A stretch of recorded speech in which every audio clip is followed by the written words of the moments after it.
कि संपूर्ण भारत है वो मेरा घर है और यहाँ के लोग मेरा परिवार है। कि भारत के तीसरे राष्ट्रपति थे, साथ ही भारत के पहले मुस्लिम प्रेसिडेंट भी थे और भारत के सेकेंड वाइस प्रेसिडेंट थे, यानी दूसरे उपराष्ट्रपति थे, तीसरे राष्ट्रपति थे और पहले मुस्लिम राष्ट्रपति थे। और राष्ट्रपति बनने से पहले ये बिहार के गवर्नर भी रह चुके हैं। उन्हें राष्ट्र के लिए काम करना है, सभी बाधाओं को पार करके। Hello everyone, this is Hidayat Qadri. Welcome back to topper system. I hope आप लोग की पढ़ाई बहुत अच्छी चल रही होगी। आज के इस वीडियो में मैं लेकर आया हूँ क्लास 12 इंग्लिश का चैप्टर नंबर 2 प्रोज सेक्शन का भारत इज माय होम। इस चैप्टर का कंप्लीट एक्सप्लेनेशन करने वाले, वो भी लाइन बाय लाइन एकदम आसान भाषा में। तो बिना देरी के चलिए शुरू करते हैं चैप्टर को। Chapter number 2 Bharat is my home. इसमें सबसे पहले हम जानते हैं चैप्टर के राइटर के बारे में कि इस चैप्टर को लिखा किसने है। तो इस चैप्टर को लिखे हैं डॉक्टर जाकिर हुसैन। किसने लिखा है? डॉक्टर जाकिर हुसैन, जो भारत के one of the famous personality है। इनके बारे में पहले जानते हैं कि राइटर कौन है। तो राइटर का नाम है डॉक्टर जाकिर हुसैन। इन्होंने लिखा है Bharat is my home chapter को, ठीक है। जिनका जन्म कब हुआ? 18 फरवरी 1897, 18 फरवरी 1897, 18 फरवरी 1897 को इनका जन्म हुआ। अगर आपसे बर्थ प्लेस पूछे तो आप बताएंगे हैदराबाद। जन्म स्थान कहाँ है? हैदराबाद। इनका डेथ पूछा जाए कि डेथ कब हुआ है, तो 3 मई 1969 में इनका डेथ हो गया। नेशनलिटी पूछा जाए, राष्ट्रीयता, ये कहाँ के थे? तो इंडिया के थे, इंडियन है, तो इनकी राष्ट्रीयता है, नेशनलिटी है इंडियन। इसके बाद स्पाउस नेम पूछा जाए, इनके वाइफ का नाम पूछा जाए, तो इनकी वाइफ का नाम है शाहजहां बेगम, ठीक है। इनके चिल्ड्रेन का बात करा जाए, डॉक्टर जाकिर हुसैन के पास 2 बेटियां थी, तो इनके पास 2 डॉटर्स। फिर डॉक्टर जाकिर हुसैन के प्रोफेशन का बात करा जाए कि पेशे से वो क्या थे, तो पेशे से एक इकोनॉमिस्ट थे, एजुकेशनिस्ट थे, ये आप बता सकते हैं। इनके पास क्या क्या डिग्रियां थी, तो डिग्री की बात करें तो सबसे पहले इन्होंने लखनऊ यूनिवर्सिटी से, यूनिवर्सिटी ऑफ लखनऊ से बीए की डिग्री, बैचलर ऑफ आर्ट्स की डिग्री प्राप्त करी हुई है। इसके बाद यूनिवर्सिटी ऑफ इलाहाबाद, जिन्हें प्रयागराज के नाम से जानते हैं, वहां से एमए की डिग्री प्राप्त करे, मास्टर ऑफ आर्ट्स की डिग्री। और यूनिवर्सिटी ऑफ बर्लिन, यहाँ से पीएचडी की डिग्री इनके पास है। बर्लिन यानी जर्मनी में है बर्लिन, वहां से इन्होंने पीएचडी की डिग्री, इसी पीएचडी की डिग्री की वजह से इनके नाम के आगे डॉक्टर लगता है। इनके बारे में और डिटेल जानते हैं, इनको क्या क्या अवार्ड से सम्मानित किया गया है।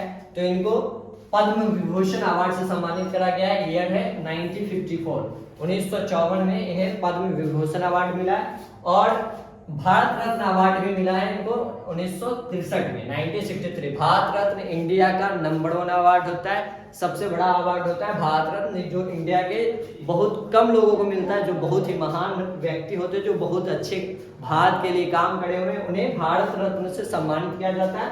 तो डॉक्टर जाकिर हुसैन भी उनमें से एक व्यक्ति है जिन्हें भारत रत्न से सम्मानित किया गया है। कब? 1963 को, ठीक है। इनकी रिकॉग्निशन पूछा जाए कि इनकी पहचान कैसे हुई, किस चीज से ये जाने जाते हैं, तो इनके रिकॉग्निशन के कारण समझते हैं। He was one of the greatest freedom fighters as well as an eminent educationist। ये भारत के एक ग्रेटेस्ट महान क्रांतिकारी थे जिन्होंने आजादी में योगदान दिया, साथ ही एक महान शिक्षाविद भी थे, एजुकेशनिस्ट भी थे, ठीक है। इनके बाद he served as the 3rd president of India from 13 May 1967 until his death on 3 May 1969। ये तीसरे भारत के राष्ट्रपति के रूप में भी सर्व करे हुए, कब से कब तक? 13 मई 1967 से 3 मई 1969, 2 साल जब प्रेसिडेंट थे तभी उनकी सडन डेथ हो गई थी। तो इन्होंने भारत के तीसरे प्रेसिडेंट के रूप में भी सर्व करा हुआ है। और साथ ही राष्ट्रपति बनने से पहले अर्लियर ही had served as the 4th governor of Bihar. राष्ट्रपति बनने से पहले ये बिहार के 4थे राज्यपाल, गवर्नर भी रह चुके हैं। ये इनकी रिकॉग्निशन है। और ये जब राष्ट्रपति बने थे तो इनको प्रीसीड करे, यानी इनसे पहले कौन राष्ट्रपति थे, यानी तीसरे राष्ट्रपति थे। तो दूसरे राष्ट्रपति का आपसे पूछा जाए तो दूसरे राष्ट्रपति थे डॉक्टर सर्वपल्ली राधाकृष्णन, जो 1962 से 1967 तक प्रेसिडेंट थे। और ये भारत के दूसरे राष्ट्रपति, पहले उपराष्ट्रपति थे। और इन्हीं के जन्मदिन को हम टीचर्स डे के रूप में मनाते हैं। और इनके बाद कौन राष्ट्रपति हुए? सक्सीडेड बाय, अगर आपसे पूछा जाए तो वीवी गिरी, जो 1969 में बने और 1974 तक चले। अगर इनकी डेथ का कारण पूछा जाए तो इनकी डेथ का कारण है हार्ट अटैक, जब ये तीसरे राष्ट्रपति बने थे 1967 में, और जब 1969 तक ये राष्ट्रपति थे तो अचानक इनका हार्ट अटैक की वजह से डेथ हो गया। तो ये मात्र 2 साल प्रेसिडेंट की कार्यकाल करे हुए, उन्हीं प्रेसिडेंसी टाइम में ही इनका डेथ हो चुका है। तो इनके बारे में आपको याद रखना है कि भारत के तीसरे राष्ट्रपति थे, साथ ही भारत के पहले मुस्लिम प्रेसिडेंट भी थे, और भारत के सेकेंड वाइस प्रेसिडेंट थे, यानी दूसरे उपराष्ट्रपति थे, तीसरे राष्ट्रपति थे और पहले मुस्लिम राष्ट्रपति थे। और राष्ट्रपति बनने से पहले ये बिहार के गवर्नर भी रह चुके हैं। ये सारी डिटेल आपको किसके बारे में याद रखना है? डॉक्टर जाकिर हुसैन के बारे में। अब चलते चैप्टर का ओवरव्यू देखते हैं। चैप्टर जो भारत इज माय होम है, इस चैप्टर के बारे में जानते हैं कि भारत इज माय होम है क्या है? एक एक्सट्रैक्ट है। क्या है? एक एक्सट्रैक्ट है, एक टुकड़ा है। किस चीज का टुकड़ा है? From the speech of doctor Zakir Hussain that he gave in 1967 after taking oath as the president of our nation. जब वो तीसरे राष्ट्रपति के रूप में शपथ ले रहे थे, उस दौरान जो उन्होंने स्पीच दिया था, अपना भाषण दिया था, उसी भाषण का एक टुकड़ा, एक अंश है भारत इज माय होम, जो आपको चैप्टर के रूप में पढ़ाया जाता है। तो ये चैप्टर जो भारत इज माय होम है, ये आपके प्रोज सेक्शन का है। अगर आपसे टाइप पूछा जाए कि प्रोज में कौन सा टाइप का है, तो ये एक स्पीच है। ये क्या है? एक स्पीच है जो डॉक्टर जाकिर हुसैन जी के द्वारा दिया गया है जब वो राष्ट्रपति का शपथ ले रहे थे उस दौरान। ठीक है। इन दिस स्पीच, वो अपने स्पीच में बताते हैं, he places himself to the country despite the barriers of language and religion and work toward the strengthening of its power in the benefit of people irrespective of their caste, color or religion। वो अपनी शपथ के दौरान ये place करते हैं, ये शपथ लेते हैं कि वो देश की जो राष्ट्र को है, वो राष्ट्र को मजबूत करने का काम करेंगे, चाहे उन्हें लैंग्वेज का बैरियर क्यों ना हो, यानी लैंग्वेज भाषाओं की बाधा आए, या फिर धर्म की बाधा आए, या जाति की बाधाएं आए, या रंग भेद की, कलर की बाधा, किसी भी बाधा आए, लेकिन उन्हें रुकना नहीं, उन्हें राष्ट्र के लिए काम करना है सभी बाधाओं को पार करके। ये डॉक्टर जाकिर हुसैन की सोच और ये भारत इज माय होम का एक ओवरव्यू है। अब हम चलते हैं चैप्टर में, भारत इज माय होम। इसका पहला पैराग्राफ में डॉक्टर जाकिर हुसैन क्या कहते हैं, लाइन बाय लाइन पूरा एक्सप्लेन करेंगे, ध्यान से कंसंट्रेट करके देखना। तो पहले पैराग्राफ में डॉक्टर जाकिर हुसैन बताते हैं, I must confess that I am overwhelmed by the trust my people have placed in me by electing me to the highest office in the land। Doctor Zakir Hussain बताते हैं, मैं I must confess, confess मतलब होता है स्वीकार करना, मैं स्वीकार कर रहा हूँ, मस्ट कन्फेस कर रहा हूँ, यानी शुक्रिया अदा कर रहा हूँ, स्वीकार कर रहा हूँ। आई एम ओवरवेल्ड, मैं बहुत ही खुश हूँ, अभिभूत हूँ, ओवरवेल्ड हूँ। किस लिए खुश हूँ? बाय द ट्रस्ट, जो विश्वास भारत के लोग, मेरे लोग, माय पीपल, जो भारतीय, उन्होंने जिन्होंने उस पर विश्वास दिखाया। किस चीज का विश्वास दिखाया? बाय इलेक्टिंग, उनको चुना। किस लिए चुना?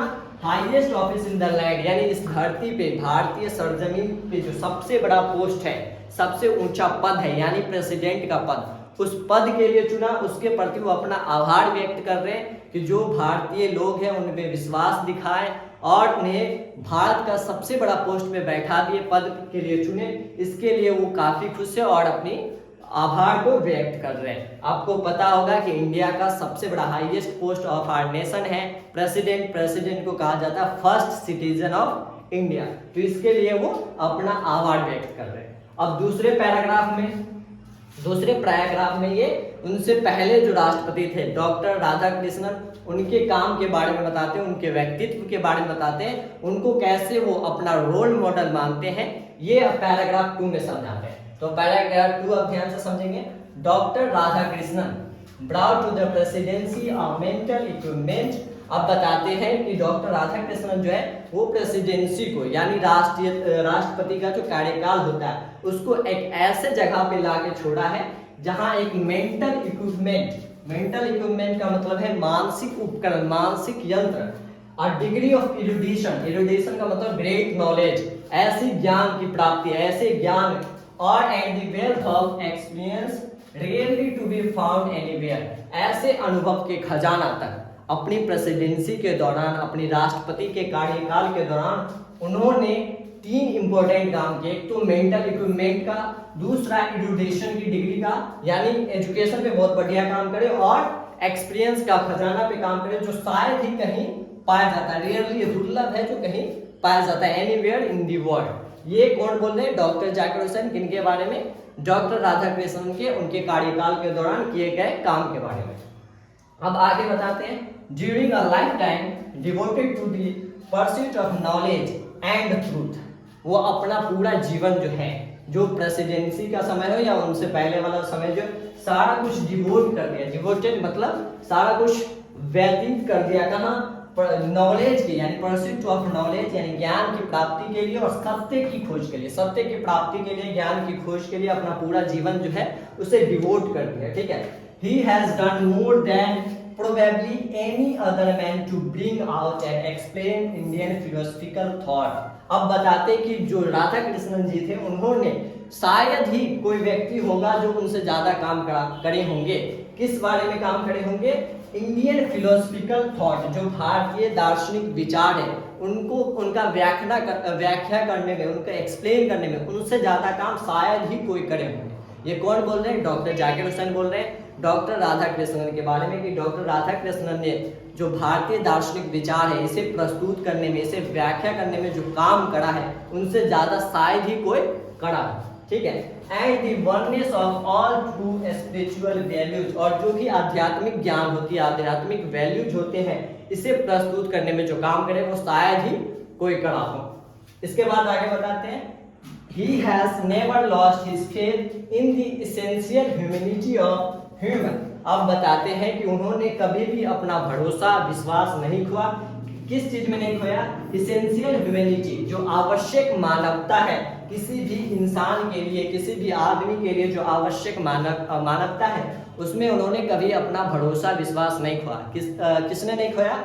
डॉक्टर राधाकृष्णन ने अपना विश्वास, भरोसा नहीं खोया। किस चीज में? ह्यूमैनिटी में, मानवता में। And he himself has never ceased to champion the right of all men to live in dignity and with justice। अब आगे क्या बताते हैं जाकिर हुसैन? कि he himself, यानी राधा कृष्णन खुद भी कभी भी रोके नहीं। सीज मतलब रोकना, कभी भी खुद को रोके नहीं या किसी को रोका नहीं।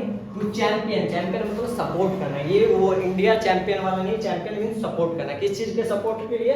Right of all men to live in dignity with justice, यानी हर व्यक्ति का, हर आदमी का अधिकार है इज्जत के साथ, सम्मान के साथ, इंसाफ के साथ जिंदा रहे, जीवित रहे। इस चीज को उन्होंने सपोर्ट करने से कभी खुद को भी नहीं रोका और किसी दूसरे को भी नहीं रोका। ये डॉक्टर राधाकृष्णन जी के बारे में डॉक्टर जाकिर हुसैन बताते हैं पैराग्राफ 2 में। अब नेक्स्ट पैराग्राफ 3 में देखते हैं। पैराग्राफ 3 जो है ये आपको क्या बताता है? अब यहाँ जाकिर हुसैन खुद के बारे में बोलेंगे। I can only assure you that I enter this office in a spirit of prayerful humanity and total dedication। अब जाकिर हुसैन बताते हैं कि मैं आपको केवल भरोसा अश्योर कर सकता हूँ, भरोसा यकीन दिला सकता हूँ कि मैं इस ऑफिस में जो इंटर कर रहा हूँ, एक स्पिरिट ऑफ प्रेयरफुल ह्यूमिलिटी, जो विनम्रता होता है, उस विनम्रता के भाव के साथ, उस विनम्रता के जोश के साथ इस ऑफिस में, यानी राष्ट्रपति के कार्यकाल वाले जो ऑफिस होते हैं उसमें इंटर करना, और पूर्ण समर्पित के साथ, टोटल डेडिकेशन के साथ, अपने काम के प्रति पूरी तौर से समर्पित करके एंटर करना। ठीक है, इसका यकीन दिला रहे हैं। I have just taken the oath of loyalty to the constitution of India. अब आगे बताते हैं, मैंने अभी जस्ट जो है वो भारत की संविधान, जो उसके प्रति वफादारी के लिए, लॉयल्टी के लिए शपथ लिया है। It is the constitution of a comparatively new state which it's free citizen have for the first time in history. अब आगे जो बताते हैं, ये जो हमारा संविधान है, ये किसी तुलना में, किसी दूसरे के संविधान की तुलना में नया है, नए राज्यों का संविधान है, जहां उसके सिटीजन को, जो जितने भी सिटीजन है, उसको पहली बार इस तरह का संविधान इतिहास में मिला है।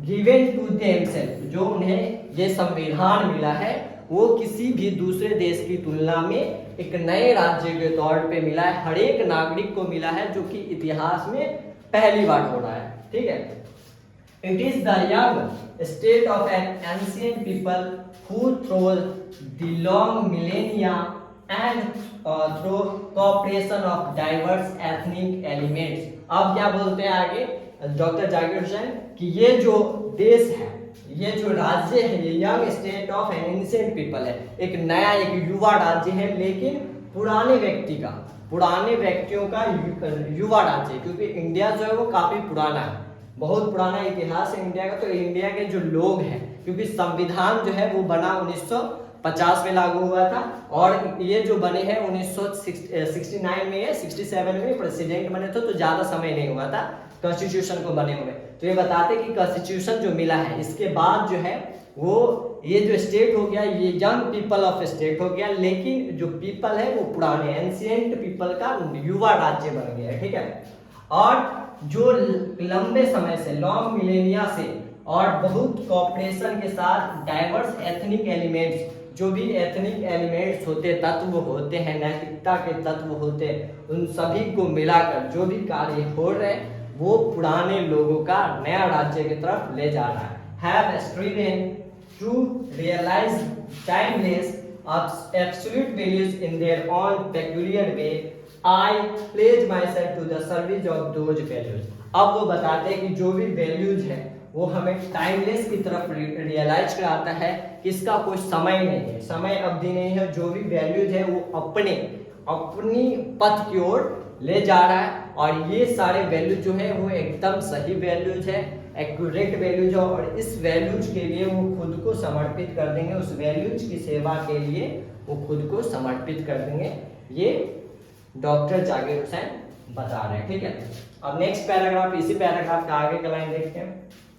For through some concrete realization of a value may become inadequate with the change of circumstance, the value remains eternally valid and placed for newer and fresher realization। अब क्या बता रहे हैं कि इसके लिए through some concrete realization of a value, जो value है उस वैल्यू की रियलाइजेशन के लिए, उसे एहसास करने के लिए ये जो समय के साथ सर्कमस्टांसेस बनते हैं वो चेंज हो भी सकते, नहीं भी हो सकते, लेकिन जो वैल्यू है वो रिमेन जो है वो इटर्नली वैलिड होंगे। जो भी वैल्यू है वो एकदम परफेक्ट वैल्यू है, वो सही है। Press for newer and fresher realisation, चाहे न्यूअर हो या फ्रेशर हो, अगर आपको बाद में भी एहसास हुआ तो वैल्यू जो है वो अपने जगह एकदम परफेक्ट है, ठीक है। इसके बाद बहुत ही इंपॉर्टेंट लाइन है, the past is not dead and static, it is alive and dynamic. ये बहुत बार पूछा जाता है कि जो पास्ट है, जो बीता हुआ चीज है, जो भूत है, वो कभी मरता नहीं है। Is not dead and static, ना कभी मृत है ना रुका हुआ है, वो मरा भी नहीं है, रुका भी नहीं। It is alive and dynamic, यानी ये जिंदा है और गतिशील, यानी हमारा जो पास्ट है वो मरता नहीं है और मरा हुआ नहीं है और रुका हुआ भी नहीं, ये जीवित है और क्या कर रहा है, गतिशील है। And is involve in determining the quality of our present and the prospect of our future. और ये जो हमारा पास्ट होता है ये रुकता नहीं है, मरता नहीं है, हमेशा जिंदा रहता है और गतिशील रहता है, और ये डिटरमाइन करता है कि हमारा प्रेजेंट कैसा होगा, हमारा जो वर्तमान है वो किस क्वालिटी में जाएगा और भविष्य किस तरफ जाएगा। इसको डिटरमाइन कौन कर रहा है, पास्ट कर रहा है। ये डॉक्टर जाकिर हुसैन बता रहे हैं, ठीक है। अब नेक्स्ट पैराग्राफ देखते हैं। अगला पैराग्राफ में बताते हैं, the process of its constant renewal is Indeed the process of growth of a national culture and national character. अब बताते हैं कि जो रिन्यूअल है, जो फिर से करा जाता है, कांस्टेंट रिन्यूअल होता है, उसका जो प्रोसेस है वो इंडीड में, वास्तव में वो प्रोसेस ऑफ ग्रोथ है। किसी भी एक राष्ट्रीय संस्कृति और राष्ट्रीय चरित्र के लिए एक प्रोसेस ऑफ ग्रोथ होता है जो उन्नति की तरफ ले जाता है, उस प्रोसेस की तरफ ले जाता है। It is the business of education as I see it to minister this constant renewal, and I may be forgiving the presumption that my choice to this high office has mainly, if not entirely, been made on account of my long association with the education of my people। अब इससे जो point बता रहे हैं वो education के बारे में, कि अब बता रहे हैं business of education. As I see, education जो है एक बिजनेस की तरह यूज हो रहा है, चाहे वो मिनिस्टर हो, चाहे नए नए मिनिस्टर आ रहे हैं, या फिर वो जो प्रेजम्पशन बना हुआ है, जो एक नजरिया बना हुआ है एजुकेशन को देखने के लिए।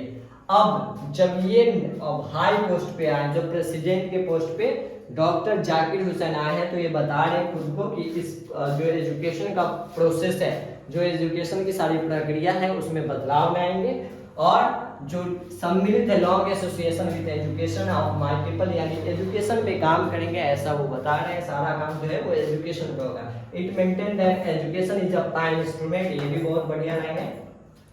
I maintain that education is a prime instrument of a national purpose and that quality of education is inescapably involved in the quality of the nation। अब ये बता रहे हैं, अब ये खुद को मेंशन कर रहे हैं कि एजुकेशन जो होता है वो किसी भी राष्ट्र के उन्नति के लिए, राष्ट्र के लिए एक प्राइम इंस्ट्रूमेंट होता है, एक प्राइम हथियार होता है, सबसे इंपॉर्टेंट इंस्ट्रूमेंट होता है, जिसका इस्तेमाल करके द क्वालिटी ऑफ एजुकेशन, और एजुकेशन की जो गुणवत्ता होती है, शिक्षा की जो गुणवत्ता होती है, वो नेशन की गुण को उसमें इन्वॉल्व होता है। नेशन का गुण क्या होगा, किस तरह से वो डेवलप करेगा, ये डिसाइड होता है क्वालिटी ऑफ एजुकेशन पे। ये डॉक्टर जाकिर हुसैन बता रहे हैं, ठीक है। I therefore pledge myself to the loyalty of our past culture from wheresoever it may have come and by whomsoever it may have been contributed। आप बताते हैं कि मैं खुद को एक शपथ लेता हूँ, प्लेस लेता हूँ कि जो पास्ट कल्चर, जो पुरानी संस्कृति आ रही है, मैं उसे ही कंटिन्यू करेगा, उसके प्रति वफादारी दिखाऊंगा, चाहे वो जहाँ से भी आया हो, इसमें जो भी सम्मिलित हो, जिसके द्वारा भी ये आया होगा, जो पुरानी एजुकेशन की प्रथा थी, सिस्टम थी, उसको कंटिन्यू करा जाएगा। I pledge myself to the service of the totality to my country's culture. अब बोलते मैं खुद को शपथ लेता हूँ, मैं शपथ लेता हूँ कि खुद को समर्पित करूंगा देश की, राष्ट्र के जो भी संस्कृति है उसके प्रति खुद को पूरी तरह से समर्पित करूंगा।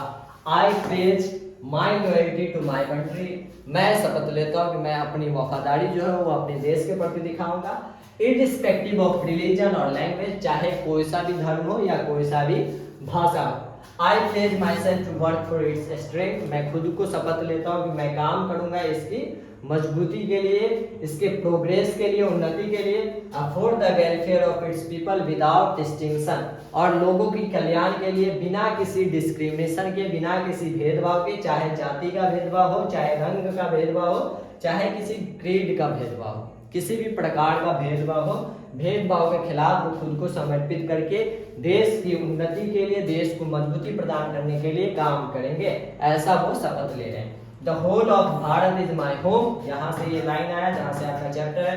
The whole of Bharat is my home and its people are my family, Bharat जो पूरा संपूर्ण भारत है वो मेरा घर है, और इसके जितने भी लोग हैं वो मेरा परिवार है।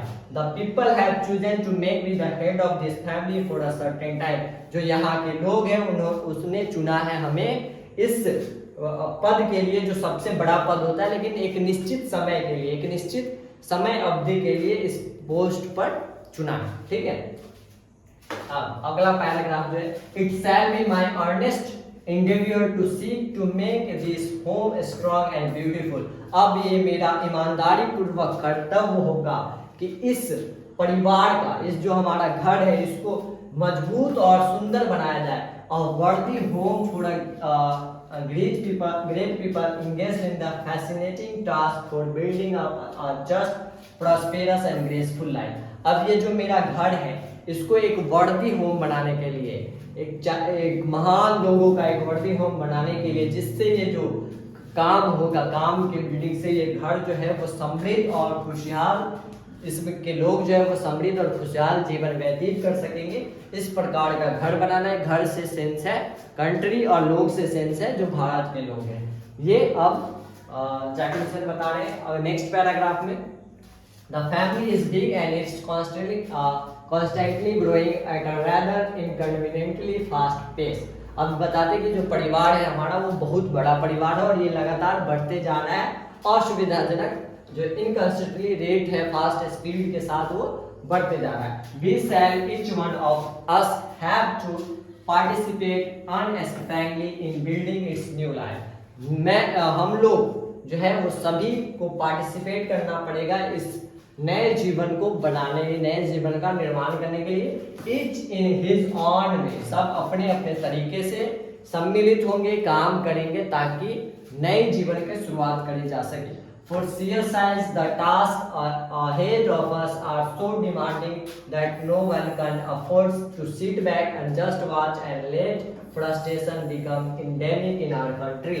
अब ये बताते हैं कि जो हमारा टास्क है यानी जो नए जीवन का शुरुआत करना है, न्यू भारत की तरफ ले जाना है, ये टास्क जो है वो बहुत ज़्यादा कुछ डिमांड करती है, जो हर कोई बैठ के अफोर्ड नहीं कर पाता। वो जो काम के डिमांड है उसके प्रति हर कोई उस काम को करने के लिए अफोर्ड नहीं कर पाता है। जस्ट वाच, देखता है और फ्रस्ट्रेशन के मतलब फ्रस्ट्रेशन, हताश होकर वो इस काम को छोड़ देता है, जो भारत को एक महामारी की तरफ, हमारे देश को एक महामारी की तरफ ले जाता है, महामारी जैसी सिचुएशन में ले जाता है।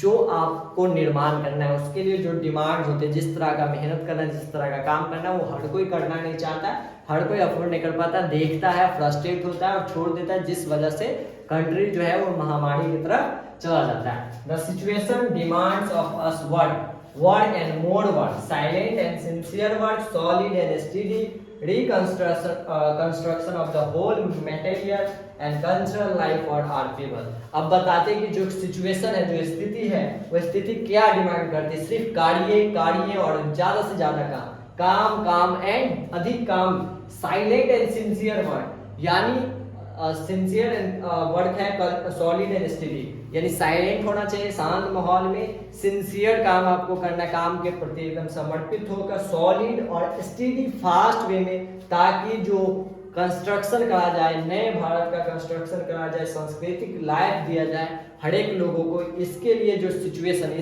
इस सब के लिए जो स्थिति डिमांड करती है वो सिर्फ काम डिमांड करती है। तो साइलेंटली और स्टेडली काम करना है, शांतिपूर्वक तेज रफ्तार से काम करना है, ताकि नए भारत का निर्माण किया जा सके। नेक्स्ट पैराग्राफ, पैराग्राफ 7 में अब जाकर सर क्या बताते हैं? 20 word as I see it, जो काम है, जो मैं देख रहा हूँ, हैज 2 एस्पेक्ट्स, इसके 2 पहलू हैं। Work on one's self and work for the society around. ये जो काम है इसके 2 पहलू जहां तक मैं देख पा रहा हूँ, एक है खुद के लिए काम करना और एक है हमारे आसपास के सोसाइटी के लिए काम करना।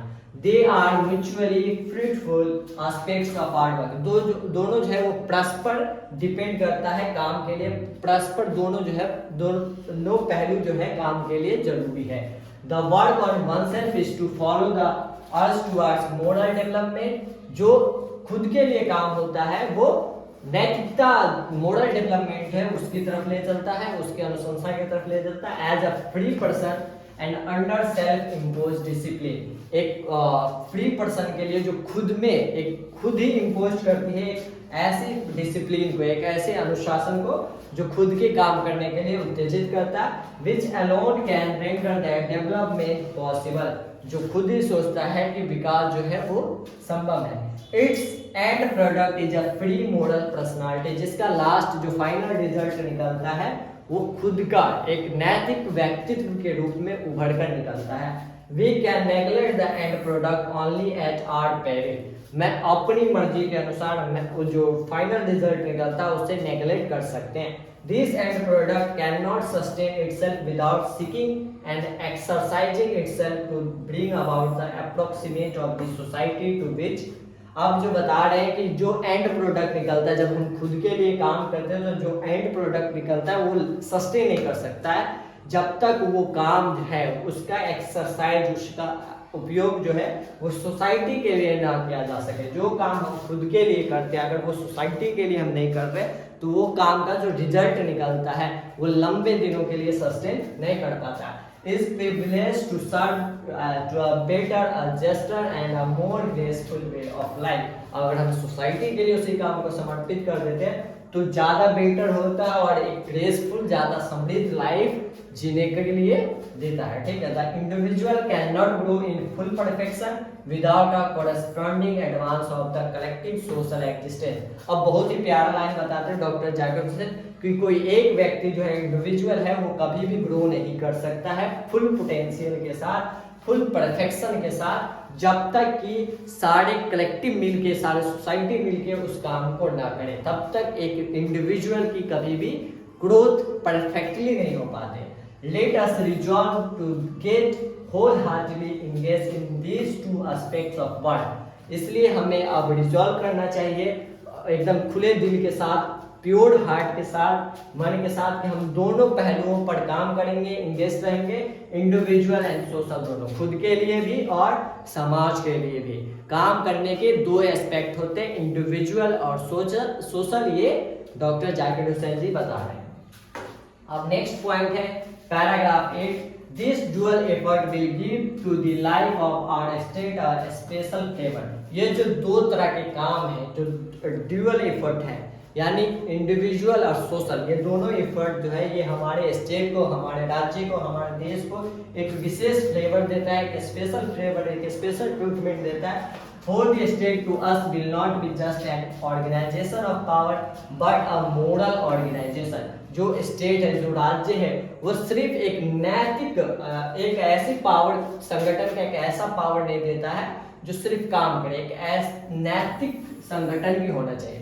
सिर्फ जो राज्य बन रहे हैं वो सिर्फ शक्तियों वाला राज्य नहीं बनना चाहिए, एक नैतिक संगठन बनना चाहिए। शक्तियों का संगठन नहीं, एक नैतिक संगठन जिसके पास मोरल वैल्यूज है, जिसे मोरल वैल्यूज मालूम हो। It is a part of national temperament and inheritance from the great leader of our liberation movement. आप बता रहे ये जो नैतिकता वाला संगठन है ये पार्ट ऑफ नेशनल टेम्परामेंट है, ये राष्ट्र का एक टेम्परामेंट हो गया, एक इनहेरिटेंस हो गया, धरोहर हो गया, जो राष्ट्र में पहले से ही आ रहा है। कहाँ से आ रहा है? जो ग्रेट लीडर हुए, जो हमारे आज़ादी के आंदोलन जो लड़े, स्वतंत्रता आंदोलन लड़े हैं, उनके जितने भी महान महान लीडर हैं, वहां से ये चीज हमें मिला है कि हमें नैतिक वैल्यू की तरफ, नैतिक संगठन की तरफ काम करना है। जैसे Mahatma Gandhi, that power should be used only for moral purpose. जो महात्मा गांधी बोलते हैं कि शक्ति जो है वो सिर्फ संगठन तक सीमित नहीं होना चाहिए, वो नैतिक संगठन तक होना चाहिए। The power should be used only for moral purpose. शक्तियों का हमें तभी इस्तेमाल करना चाहिए जब नैतिक वैल्यू का बात हो, नैतिक गुण का बात हो।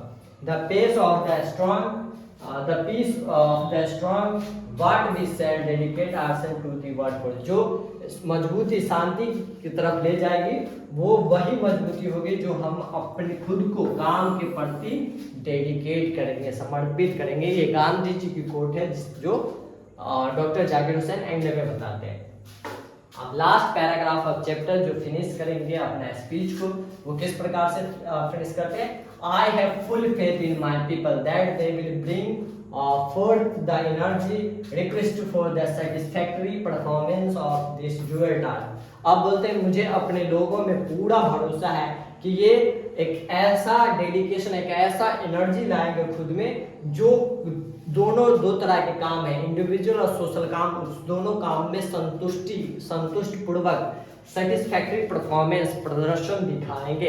ऐसा डॉक्टर जाकिर हुसैन बोलते हैं कि हमारे लोगों के प्रति, जितने भी लोग हैं उसके प्रति पूरा भरोसा है कि ये दोनों एफर्ट में, यानी ड्यूअल एफर्ट वाले जो काम है, इंडिविजुअल और सोशल, इसको पूर्ण तरीका से करेंगे, जिससे रिजल्ट जो है वो बढ़िया आएगा और प्रदर्शन बढ़िया देंगे। It shall be my privilege to contribute my share to this enchanting enterprise.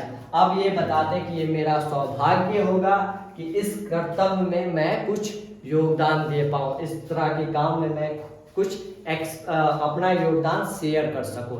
ये बोल के वो इस चैप्टर को फिनिश करते हैं। तो चैप्टर आपका यहाँ फिनिश होता है, लाइन बाय लाइन आप आसान भाषाओं में समझ गए होंगे। मोरल ऑफ द स्टोरी जो है वो भारत और भारत के जो लोग हैं उसके प्रति डेडिकेटेड है। और इसमें जो आपको जनरली जो बात याद रखनी है, पैराग्राफ 1 से पहले पैराग्राफ में जाकिर हुसैन अपनी जो एक खुशी है उसको व्यक्त कर रहे हैं जब वो प्रेसिडेंट बने, स्पीच लेते टाइम। और इसके बाद जो सेकंड पैराग्राफ है, सेकंड पैराग्राफ में ये डॉक्टर जाकिर हुसैन जी के प्रति अपना आभार, खुशी और जो भी सम्मान है वो व्यक्त कर रहे हैं, जो डॉक्टर जाकिर हुसैन डॉक्टर राधाकृष्णन ने काम करा है उनके बारे में सारा कुछ बताते हैं पैराग्राफ 2 में। और पैराग्राफ 3 में खुद के बारे में बताते हैं कि वो क्या करने वाले हैं और जो संविधान की शपथ लिए वो संविधान कैसा है। संविधान जो है वो young state of ancient people है, इसके बारे में बताते हैं। इसके बाद आपको बताते हैं कि ये बहुत ही इंपॉर्टेंट लाइन है यहाँ, the past is not dead and static, it is alive and dynamic. जो हमारा पास्ट है वो मरा नहीं है, रुका नहीं है, ये जिंदा है और गतिशील है। ये डिपेंड करता है, पास्ट डिपेंड कराता है क्वालिटी ऑफ प्रेजेंट एंड जो prospects of our future. Present का क्या होगा, फ्यूचर का क्या होगा, किस गुण के हिसाब से आपका प्रेजेंट बीतेगा, ये पास्ट डिपेंड कराता है। जो चौथा पैराग्राफ है इसमें वो राष्ट्र के ग्रोथ के लिए कुछ पॉइंट्स बताते हैं कि हमें किस तरह से काम करना है, ठीक है। और खुद को इस पैराग्राफ पे जो मोस्टली बात होती है वो एजुकेशन के बारे में बताते हैं और खुद ये मानते हैं कि एजुकेशन जो है वो किसी भी राष्ट्र के लिए सबसे बड़ा हथियार होता है। अगर हम एजुकेशन का सही इस्तेमाल करते हैं तो राष्ट्र का जो ग्रोथ होगा उसकी क्वालिटी ऑफ एजुकेशन बताएगी। Quality of education depend the quality of national growth. जो नेशन का ग्रोथ होगा वो एजुकेशन की गुणवत्ता बताएंगे। और इसके बाद में एजुकेशन पे खास कर एजुकेशन पे बहुत ज़्यादा ध्यान देते क्योंकि वो एक एजुकेशनिस्ट थे, शिक्षाविद थे।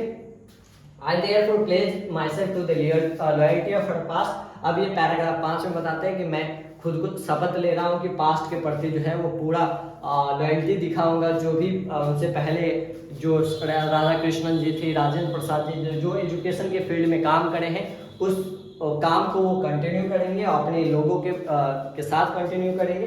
किसी भी प्रकार का भेदभाव नहीं रखेंगे, चाहे धर्म का हो, भाषा का हो, जाति का हो, रंग का हो, किसी भी प्रकार का भेदभाव करे बिना वो काम करेंगे। और इसी पैराग्राफ में वो बताते हैं कि the whole Bharat is my home. ये संपूर्ण भारत जो है वो मेरा घर है और यहाँ के लोग मेरा परिवार है। And its people are my family. यही लाइन से आपका चैप्टर कोटेड है, भारत इज माई होम। और जो भारत के लोग हैं इन्होंने चुना है डॉक्टर जाकिर हुसैन को एक सबसे बड़े पोस्ट के लिए, ठीक है।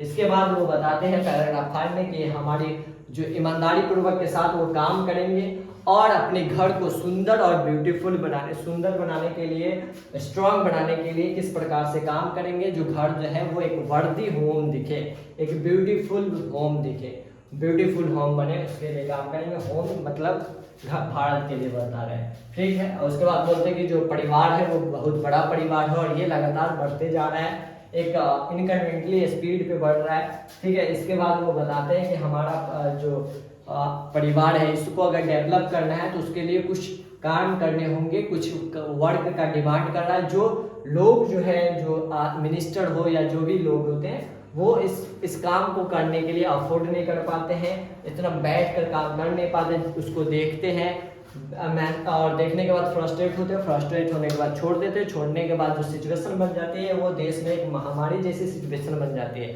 अगर हमें देश को ग्रोथ करना है, एक डेवलप राष्ट्र की तरह बनाना है तो उसके लिए जो सिचुएशन है वो सिर्फ डिमांड कर रहा है वर्क एंड मोर वर्क, यानी काम और ज़्यादा से ज़्यादा काम का डिमांड कर रहा है। साइलेंटली काम करिए और स्टीडली काम करिए, यानी शांतिपूर्वक से तेज रफ्तार से काम करिए ताकि देश का रिकंस्ट्रक्शन हो सके, फिर से निर्माण हो सके, नए भारत का निर्माण हो सके। अब बता रहे कि जो काम है इस काम को वो दो पहलू से देख रहे हैं। काम जो है एक तो लोग जो काम कर रहे हैं खुद के लिए कर रहे हैं इंडिविजुअल लेवल पे, और एक सोसाइटी के लेवल पे। इंडिविजुअल लेवल पे जो काम होता है वो लंबे समय के लिए उसका जो ग्रोथ होगा, जो एंड रिजल्ट मिलता है वो लंबे समय के लिए सस्टेन नहीं कर सकता जब तक कि वो सोसाइटी लेवल पे मिला ना हो, इंक्लूड ना हो। तो जब हम सोसाइटी लेवल पे काम करते हैं तो वो सस्टेन करता है और एक ग्रेसफुल लाइफ की तरफ ले जाता है। तो वही चीज़ वो समझाते हैं कि हमें काम जो है वो सोसाइटी लेवल और इंडिविजुअल लेवल दोनों लेवल पे करना है। अगर हम सिर्फ इंडिविजुअल लेवल पे करते हैं तो कोई इंडिविजुअल जो है परफेक्टली ग्रो नहीं कर सकता जब तक उसमें कलेक्टिव सोसाइटी जो है वो इन्वॉल्व ना हो, ठीक है। तो हमें काम जो है वो इंडिविजुअल और सोशल दोनों लेवल पे करना है अगर हमें डेवलप होना है, खुद को भी और देश को भी डेवलप करना है। ये डुअल एफर्ट जो है इंडिविजुअल और सोशल, ये हमें राज्य को, हमारे राज्य को स्पेशल फ्लेवर देगा, एक विशेष देश की तरफ, राज्य की तरफ ले जाएगा। अब इस यहाँ जो पावर है, इस पावर को सिर्फ संगठन तक सीमित नहीं करना है, इस पावर का हम नैतिकता तक, नैतिक वैल्यू तक उपयोग करेंगे, नैतिक संगठन बनाएंगे। क्योंकि ये जो नैतिकता है ये हमारे इनहेरिटेंस, हमारे भारतीयों में ये नैतिकता जो है वो कूट कूट के भरा हुआ। पिछले चैप्टर में इंडियन सिविलाइजेशन एंड कल्चर में भी मॉरल वैल्यू के बारे में पढ़े होंगे। यह जो नैतिकता है वो हमारे पूर्वजों के द्वारा, जो भी आज़ादी दिलाने वाले महान क्रांतिकारी थे, जो भी स्वतंत्रता संग्रामी थे, यानी जो फ्रीडम फाइटर्स थे, उनके द्वारा ये इनहेरिट मिला है कि हमें मोरल वैल्यू की तरफ जाना है। जैसे महात्मा गांधी जिन्होंने बताया था कि पावर जो है एक लिमिट तक नहीं होना चाहिए, एक हद तक नहीं होना चाहिए। हम पावर का जो उपयोग करेंगे वो मोरल पर्पस के लिए करेंगे, नैतिक कर्तव्य के लिए करेंगे, तभी हम डेवलप की ओर जा सकते हैं।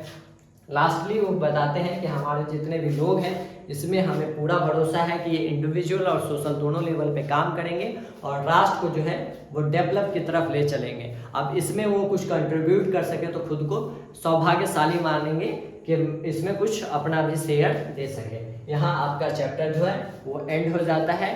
चैप्टर जो है लाइन बाय लाइन बहुत ही आसान भाषा में एक्सप्लेन करा गया। अगर आपको कहीं भी किसी भी प्रकार का डाउट हो तो आप कमेंट कर देना, आपका डाउट कमेंट में क्लियर हो जाएगा। और आपको किस वीडियो का एक्सप्लेनेशन लाइन बाय लाइन चाहिए वो भी आप कमेंट में अपना फीडबैक जरूर दे दें। इस तरह की और भी वीडियोज के लिए चैनल को सब्सक्राइब कर लें और वीडियोज को लाइक कर लें, अपने दोस्तों में शेयर कर दें। मिलते हैं अगले वीडियोज में, तब तक के लिए stay connected, stay updated with topper system. Thank you.